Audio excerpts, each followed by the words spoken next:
हाय, मैं हूँ साशा, एक पॉपुलर सिंगर और मेरे माँ बाप इस टाउन के सबसे अमीर लोग हैं। आगे बढ़ने से पहले प्लीज लाइक और सब्सक्राइब करें। हर हफ्ते कॉन्सर्ट सेल आउट करना, दुनिया भर के फैन से मिलना शायद मजेदार लगता है, लेकिन पता है और ज्यादा फन क्या है? पार्टी पूरी रात भर। अपने शो के बीच में मैं अपने बॉयफ्रेंड थियो के साथ निकल पड़ी एक बहुत बड़ी आइलैंड पार्टी पर जाने के लिए, लेकिन जब उसने हेलीकॉप्टर के सामने गाड़ी रोकी तो मेरा एक्साइटमेंट डर में बदल गया। मुझे लगा हम लोग यॉट पे जा रहे थे। तुम जानते हो ना, मुझे ऊंचाई से डर लगता है। 5 मिनट की ही तो राइड है, क्यों फालतू में ड्रामा कर रही हो? चलो भी। ड्रामा कर रही हो? तो पार्टी में इस ड्रामा क्वीन के बिना चले जाओ। बेब कम ऑन, मेरा वो मतलब नहीं था। I am sorry. मैंने उसे इग्नोर किया और वहाँ से चली गई। चलते चलते मैंने नोटिस किया कि कोई मेरा पीछा कर रहा है, हुडेड जैकेट पहने। मैंने अपना जूता उठाया और उस पे चिल्लाई, चुप क्यों रहे हो? डरते हो क्या? घबराओ मत, मैं काटूंगी नहीं। लेकिन उसने तो एक मैगजीन मेरे मुंह पे दे मारी और भाग गया। ये क्या बकवास थी? मैंने उठाई और देखा, ये तो मेरी मैगजीन थी और मेरे चेहरे पर मरने की धमकी बनी थी। उसकी किस्मत खराब थी क्योंकि मैं डरती नहीं। वीकेंड पर ऐसी धमकियां आती रहीं। मेरे पेरेंट्स हमेशा से चाहते थे मेरे पास एक बॉडीगार्ड हो, लेकिन मैं नहीं चाहती थी कोई बुढ़ा बोरिंग आदमी मुझे फॉलो करे। लेकिन इस बार उन्होंने मेरी बात मानने से मना कर दिया। जब मैंने अपने बॉडीगार्ड को देखा, मैं लगभग बेहोश हो गई। वो इतना हैंडसम था, लगता था भगवान ने टाइम लेकर उसे बनाया था, और वो मुझसे कुछ ही साल बड़ा लगता था। हे हैंडसम, तुम्हें यकीन है तुम बॉडीगार्ड हो और मेरे अगले बॉयफ्रेंड नहीं? लेकिन उसने तो जरा सी स्माइल भी नहीं दी। खड़ूस, तुम इस काम के लिए बहुत यंग लगते हो। मैं तुम पर भरोसा कैसे करूं? अचानक पड़ोसी की एक बॉल तेजी से मेरी तरफ आई और उसने तुरंत एक हाथ से पकड़ ली। विश्वास करो, मैं अपने काम में बहुत अच्छा हूँ। चाहे तो मेरे रिकॉर्ड्स देख लो, तुम्हारे डैड के पास सारे हैं। हाँ ठीक है, व्हाटएवर, चलो चले। उसने कार का दरवाजा खोला और जाते जाते मेरा कंधा गलती से उसके सीने से लगा, और ओ माय, वो तो पत्थर से ज्यादा सख्त था। जब मैं स्कूल पहुंची तो थियो मुझे मेरे यंग बॉडीगार्ड के साथ देख के खुश नहीं लग रहा था। उसने मुझे साइड लिया और बोला, देखो बेब, मैं जानता हूँ उस रात मैंने तुम्हें इंसल्ट किया, लेकिन किसी और के साथ फ्लर्ट करके मुझे सबक सिखाना, ऐसा कैसे कर सकती हो? अरे वो मेरा बॉडीगार्ड है। तुमने जो किया उस पे मैं अब भी नाराज हूँ और तुम मुझ पर चीटिंग का आरोप लगा रहे हो। अचानक डेमन आ गया। क्या यहाँ कोई दिक्कत है? तुम बीच में मत पड़ो। थियो ने उसे धक्का देने की कोशिश की, लेकिन डेमन ने उसका गला पकड़ के उसे जमीन पे पटक दिया। ये क्या कर रहे हो तुम? मुझे जाने दो, इडियट। हे, बस करो। 1 मिनट के बाद डेमन ने फाइनली मेरे बॉयफ्रेंड को छोड़ा, और उसके बाद थियो तो एकदम साइको हो गया। मैं तुरंत बीच में आ गई इससे पहले कि उसकी और पिटाई हो। बस करो थियो, वो बस अपना काम कर रहा है। मेरे होते हुए तुम्हें बॉडीगार्ड की क्या जरूरत है? मैं तुम्हारा बॉयफ्रेंड हूँ, मैं तुम्हारी रक्षा करूंगा। तभी एक छोटा मकड़ा उसके कंधे पर गिरा और वो चिल्लाते हुए भाग गया। घंटा सुरक्षा करेगा। डेमन के साथ जब मैं हॉल में गई तो आसपास लड़कियां उस पर मरे ही जा रही थी। ये बॉडीगार्ड से ज्यादा मॉडल लगता है। काश मेरे बच्चों का बाप हो ये थियो से तो काफी ज्यादा अट्रैक्टिव है। मैं तो उसके बाइसेप्स छूना चाहती हूँ। ये लड़कियां तो कितनी ज्यादा बेअक्ल थी, लेकिन वो सही भी थी। जब मैं क्लासरूम पहुंची तो मेरी बेस्ट फ्रेंड टेसा मेरे लिए कॉफी लेकर आई।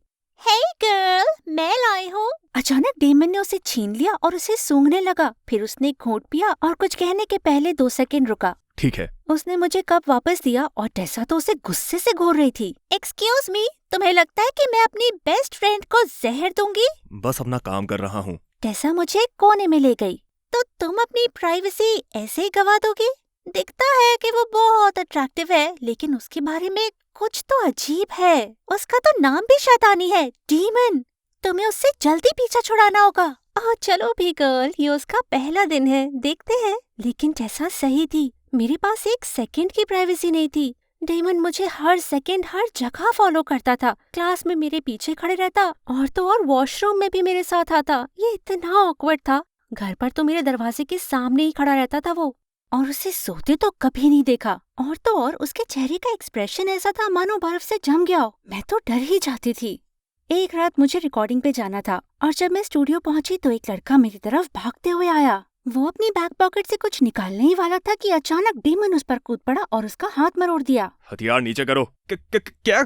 मैं तो बस उसका ऑटोग्राफ चाहता था यार। डेमन ने बेचारे को छोड़ तो दिया, लेकिन मुझे इतनी शर्म आ रही थी। तुम्हारी दिक्कत क्या है? मैं एक पॉपुलर सिंगर हूँ, तो मेरे आसपास फैंस तो होंगे ही। बस अपना काम कर रहा हूँ। शांत हो जाओ साशा, शांत हो जाओ। अगले दिन स्कूल में थियो मेरे पीछे पड़ा था माफी मांगने के लिए और मैं उसे इग्नोर कर रही थी, लेकिन फिर उसने कहा, मेरी प्रोड्यूसर कजिन अपनी यॉट पर कुछ ए लिस्टर्स के साथ एक एक्सक्लूसिव पार्टी रख रही है इस वीकेंड। वो तुम्हारी फैन है और तुम्हारे आने से बहुत खुश होगी। मेरा ध्यान उसने खींच ही लिया। पार्टीज तो मेरी वीकनेस थी। इतनी जल्दी नहीं स्वीटहार्ट, डेट पर चलोगी कल? ठीक है, फाइन। थियो ने बोला कि डेट पर डेमन को मत लेकर आना, तो इसीलिए मैंने प्राइवेट में उससे बात करी। मेरा काम तुम्हें एक पल भी अकेला छोड़ना नहीं है, तो सॉरी, नहीं कर सकता। वो बात मानने को रेडी ही नहीं था, तो फिर मैंने भी हार मान ली और इसे अपने साथ ले गई। हम एक प्राइवेट मूवी थिएटर गए और एक बहुत ही सैड सी मूवी देखी साथ में। मूवी के दौरान थियो और मैं तो फूट फूट के रो रहे थे, लेकिन डेमन ने कोई रिएक्शन नहीं दिया। बिल्कुल नहीं। क्या था ये, एक रोबोट? मूवी के बाद हम लोग एक फैंसी रेस्टोरेंट गए और मैं तो खाना बहुत एंजॉय कर रही थी, लेकिन फिर थियो किस करने की जिद करने लगा। एक किस दो ना बेब, कम ऑन। अभी नहीं थियो, हम लोग एक पब्लिक प्लेस में हैं और लोग घूर रहे हैं। लेकिन वो मान ही नहीं रहा था। तभी डेमन ने उसे पकड़ा और ऐसे फेंक दिया जैसे वो पेपर हो। थियो गुस्से से लाल हो गया। उसने एक चेयर उठाई, पर इससे पहले कि वो डेमन को मारे मैंने उसे धक्का दे दिया। बस करो, इसी वक्त। तुम्हारे स्टूपिड बॉडीगार्ड ने शुरू किया। उसको बोलो कि वो घर जाए और अपनी मम्मी के पल्लू में छुपे।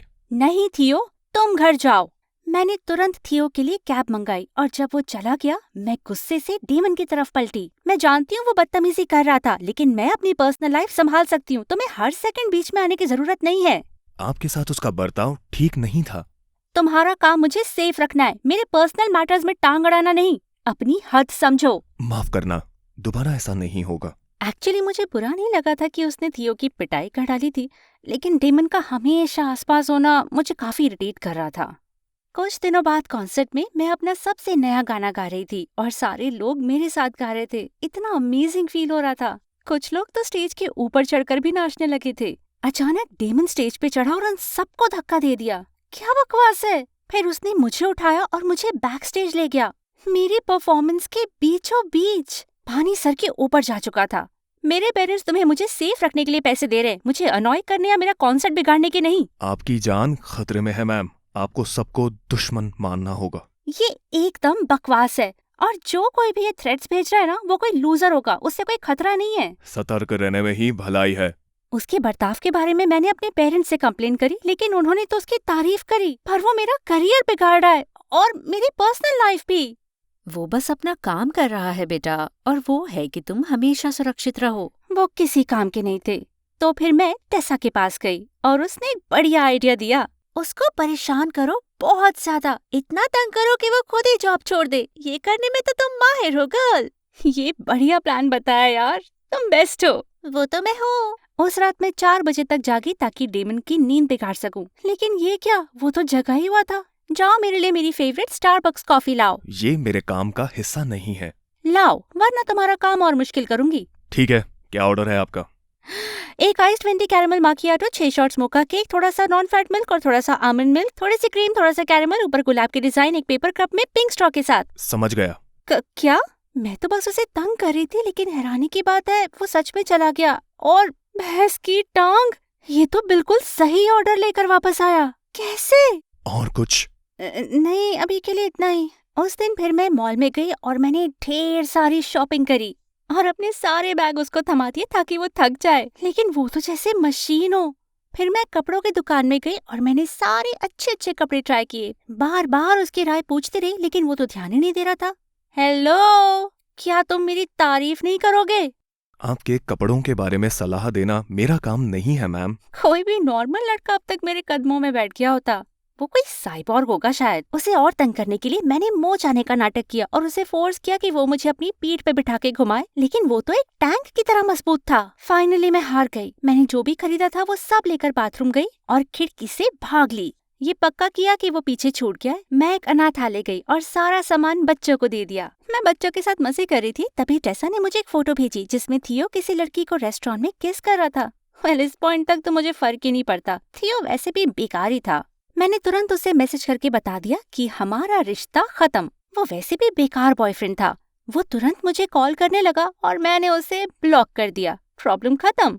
उसके बाद मैं अपना ब्रेकअप सेलिब्रेट करने के लिए एक क्लब गई और जब मैं खुल के नाच रही थी, मैं हैरान हो गई देख के कि सामने बार पर डेमन बैठा है। ऑफ कोर्स उसने मुझे ढूंढ लिया था। एक क्यूट लड़का मेरे साथ डांस करने आया, लेकिन अचानक डेमन ने आकर उसे भगा दिया। हे, सुनो तुम, मैं परेशान हो गई हूँ। अगर तुम सारे लड़कों को ऐसे ही भगाने वाले हो तो तुम मेरे साथ डांस करो। मैं काम के समय डांस नहीं करता। या तो डांस करो या कोने में जाकर चुपचाप बैठो ताकि मैं किसी और के साथ नाचूं। इससे पहले कि मैं किसी और के पास जाती, डेमन ने मेरा हाथ पकड़ा और डांस करने लगा। और उसी वक्त गाना चेंज हुआ और एक रोमांटिक गाना बजने लगा। उसने मेरी कमर से पकड़कर मुझे पास किया। ये इतना बुरा नहीं है ना? जैसा आप कहे मैम। तुम मुझे नाम से बुला सकते हो। जैसा तुम कहो साशा। उसके चेहरे पर एक हल्की सी मुस्कान आई और मेरे दिल की तो धड़कन ही रुक गई। हमने स्लो डांस किया और वो मेरी आंखों में घूरता रहा और फिर उसका चेहरा मेरे चेहरे के करीब आने लगा, लेकिन अचानक वो मुझसे दूर हो गया, जैसे उसे बिजली का झटका लगा हो। हमें घर जाना होगा। लेकिन इतनी जल्दी क्यों? सुरक्षा के लिए। वो कितना अनोइंग था। जब हम घर आए तो मैंने देखा कि मेरे बेड पर एक डब्बा रखा है और जब मैंने उसे खोला उसमें से ढेर सारे चूहे निकले और पूरे कमरे में भागने लगे। डेमन को उसके अंदर एक नोट मिला और पहली बार मैं सचमुच घबरा गई थी। कोई तुम्हारे कमरे में आया था। ये आदमी खतरनाक लगता है। हमें और सतर्क रहना होगा मैम। उसने कहा कि मुझे अगले कुछ दिन स्कूल नहीं जाना चाहिए सुरक्षा के लिए, और मैं मान गई। एक रात मेरे मैनेजर ने कॉल करके मुझे याद दिलाया कि अगले दिन मेरा पेरिस में कॉन्सर्ट था। वो एक बहुत बड़ा कॉन्सर्ट था और मुझे जाना ही होगा। मुझे नहीं लगता कि तुम्हें पब्लिक में सामने जाना चाहिए जब तक तुम्हें धमकाने वाला नहीं पकड़ा जाता। नहीं, मैं किसी क्रीप से डरकर अपनी जिंदगी के फैसले नहीं लूंगी। ये पहले से ही प्लान था और सारे टिकट बिक चुके हैं। मैं अपना शो कैंसिल नहीं करूंगी। डेमन आखिर मान गया, लेकिन उसकी एक शर्त थी कि हम एक कमरे में रहेंगे ताकि वो पूरा टाइम मुझ पर नजर रख सके। जब हम फाइनली पेरिस पहुंचे, मैंने पूरी रात अपने गानों की प्रैक्टिस करी और वो बस खिड़की के बाहर देखता रहा। अगली सुबह मैंने उसे सोफे पर सोता हुआ पाया, बिना शर्ट पहने। ओह माय गॉड, क्या एब्स थी। यही चांस था मेरा देखने का कि वो कितनी सख्त है, और मैं बस उसे छूने ही वाली थी जब जमीन पे पड़े वॉलेट पे मेरी नजर गई। उसके वॉलेट में एक खूबसूरत सी लड़की की फोटो थी, मेरी उम्र की होगी शायद। मैंने जल्दी से वॉलेट रख दिया और मुझे अजीब फील हो रहा था। क्या मुझे जलन हो रही थी? नहीं, ऑफ कोर्स नहीं। मुझे क्या फर्क पड़ता उसकी गर्लफ्रेंड हो तो। कॉन्सर्ट के कुछ घंटों पहले जब मेरा मेकअप हो रहा था, डेमन ने अचानक मुझे साइड खींचा। क्या तुम इसे टाल नहीं सकती? ये बहुत खतरनाक है। मैंने कहा ना, नहीं कर सकती। प्लीज साशा, मेरी बात मानो। मुझे तुम्हारी परवाह है। ओह अच्छा, मुझे तो लगा था मैं सिर्फ क्लाइंट हूँ तुम्हारी। तुम अपना काम करो मुझे सेफ रखने का, और मैं अपना काम करूंगी लोगों को एंटरटेन करने का। और एक्चुअली बेहतर होगा कि तुम मुझे मैम ही कहो, समझे? समझ गया मैं मैम। कॉन्सर्ट के दौरान मैंने कोशिश करी कि मैं डेमन और धमकियों के बारे में ना सोचूं, और ये अच्छा जा भी रहा था। परफॉर्मेंस के बीच मैंने डेमन को देखा भीड़ में खड़े हुए, और वो मुस्कुरा रहा था। कितना प्यारा लग रहा था। नहीं साशा, संभालो अपने आप को, उसकी गर्लफ्रेंड है। जब मैं अपना चौथा गाना गा रही थी तो मैंने भीड़ में जैकेट पहने किसी को देखा और वो मेरी तरफ कुछ पॉइंट कर रहा था। नहीं नहीं नहीं, मैं डर से जम गई, लेकिन तभी किसी के मजबूत हाथों ने मुझे पकड़कर स्टेज से हटा दिया। वो डेमन था और बहुत गंभीर लग रहा था। यहीं रहो, हिलना मत। कुछ मिनट बाद वो लौटा। उसने कहा कि वो आदमी भाग गया था। मैं तो अब भी डर से कांप रही थी। उसने मुझे प्यार से उठाया और होटल तक ले गया। उसने मुझे बिस्तर पर सुलाया और पास की कुर्सी पे बैठ गया। मैंने सोने की कोशिश करी। वो पास था तो सेफ महसूस कर रही थी। कुछ देर बाद वो मेरी ब्लैंकेट को ठीक करने लगा और जाने से पहले हल्के से मेरा गाल छुआ। उसने ऐसा क्यों किया और इससे मेरे दिल की धड़कन क्यों बढ़ रही थी? अगली सुबह जब मैं उठी तो मैंने उसे किचन में देखा और उसे नाश्ता बनाते हुए डांस करते देख मेरे चेहरे पर मुस्कान आ गई। पहली बार था जब मैंने उसे इंसान जैसे बिहेव करते देखा था। अचानक वो पलटा तो मैं शर्मा गई क्योंकि मैंने मेकअप नहीं लगाया हुआ था। पहली बार तुम्हें बिना मेकअप के देखा है और हमेशा से भी ज्यादा खूबसूरत लग रही हो। क्या अब मेरी तारीफ करना तुम्हारे काम का हिस्सा हो गया है? शायद। मैं जानती थी कोई मेरी अदाओं को इग्नोर नहीं कर सकता, मेरा इमोशनलेस बॉडीगार्ड भी नहीं। तुम्हारी गर्लफ्रेंड क्या सोचेगी इसके बारे में? क्या तुम मेरे वॉलेट में रखी पिक्चर के बारे में बात कर रही हो? गोश, क्या वो उस वक्त जगा हुआ था? उसने बताया कि वो उसकी बहन थी और वो दोनों अनाथालय में बड़े हुए थे। वो उसकी रक्षा नहीं कर पाया, इसीलिए उसे खो दिया और इसीलिए उसने बॉडीगार्ड बनने का फैसला किया। वो हमेशा से पेरिस आकर आईफल टावर के ऊपर जाना चाहती थी। अचानक मुझ में हिम्मत आ गई। चलो फिर उसके लिए। कल जो हुआ उसके बाद मैं तुम्हें कहीं जाने नहीं देने वाला हूँ, और मैं जानता हूँ कि तुम्हें ऊंचाई से डर लगता है। तुम हो साथ तो मुझे डर नहीं लगता है। मैं ठीक रहूंगी, प्रॉमिस। फाइनली वो मान गया, लेकिन बाद में जब मैं आईफिल टावर के एस्केलेटर पे थी तो घबराने लगी और मेरे डर को उसने नोटिस किया। तुम्हें डर तो नहीं लग रहा ना? हम वापस जा सकते हैं, नहीं, मैं ये कर सकती हूँ। जब हम ऊपर पहुँचे तो मेरी तो डर से चीख ही निकल गई। तुम ऊपर तक आ गई हो, ये नजारा तो देखना ही पड़ेगा। मुझे नहीं पता मैं कर पाऊंगी, तुम देख लो ना, फिर हम नीचे चले जाएंगे। पर मैं नहीं चाहता कि तुम इसे मिस करो साशा, मैं हूं ना, मुझ पर भरोसा है? हाँ, है भरोसा। ठीक है, फिर जब मैं कहूँ अपनी आंखें खोलना। मैंने अपनी आंखें बंद रखी और वो मुझे आगे लेके गया और अचानक मैंने उसके हाथ अपने कमर पर महसूस किए। अब मैंने अपनी आंखें खोली और दंग रह गई। हम किनारे के कितने पास थे और पूरा चमचमाता शहर मेरे सामने था और इससे ज्यादा सेफ मैंने कभी महसूस नहीं किया। डेमन, हाँ, क्या तुम्हें कभी अपने क्लाइंट से प्यार हुआ है? उसका जवाब सुन के मेरे चेहरे की मुस्कान चली गई। नहीं, ऐसा कभी नहीं होगा। अगर प्यार हो गया तो मैं अपना काम नहीं कर पाऊंगा। तो मेरे ही मन में ये ख्याल थे। वो तो बस अपने क्लाइंट से अच्छा बिहेव कर रहा था। एक हफ्ते बाद मुझे फाइनल एग्जाम्स के लिए स्कूल आना पड़ा।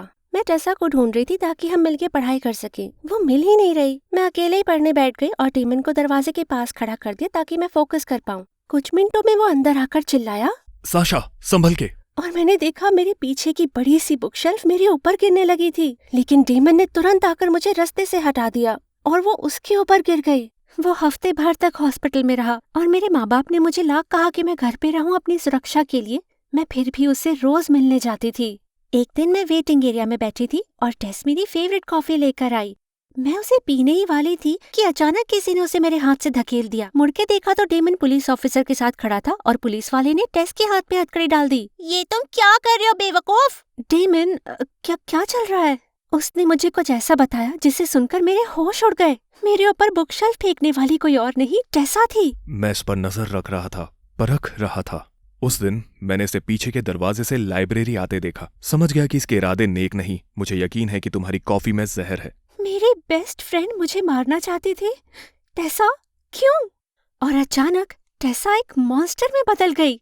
क्योंकि मैं तुमसे नफरत करती हूँ। तुम्हारे पास वो सब है जो मुझे चाहिए, रूप, हुनर, कामयाबी, पैसा। थियो, जिंदगी बहुत अनफेयर है। मैं तो कब का तुम्हारा काम तमाम कर देती अगर तुम्हारा बॉडीगार्ड नहीं होता। वो चीखती रही और पुलिस वाला उसे ले गया और मैं निशब्द खड़ी थी। डेमन ने फिर मुझे गले से लगा लिया। क्या तुम ठीक हो? ठीक हो जाऊंगी। और तुम? मैं ठीक हूँ, पर मैं अब तुम्हारा बॉडीगार्ड नहीं रह सकता साशा। मैं अपने जज्बातों को और रोक नहीं सकता और ये गलत है। अगर मैं तुम्हें अभी नौकरी से निकाल दूं तो क्या तुम मेरे बॉयफ्रेंड बनोगे? बिना कुछ कहे उसने मेरा चेहरा अपने हाथों में लिया और मुझे होठों पे किस किया। इसका मतलब तो हाँ ही था।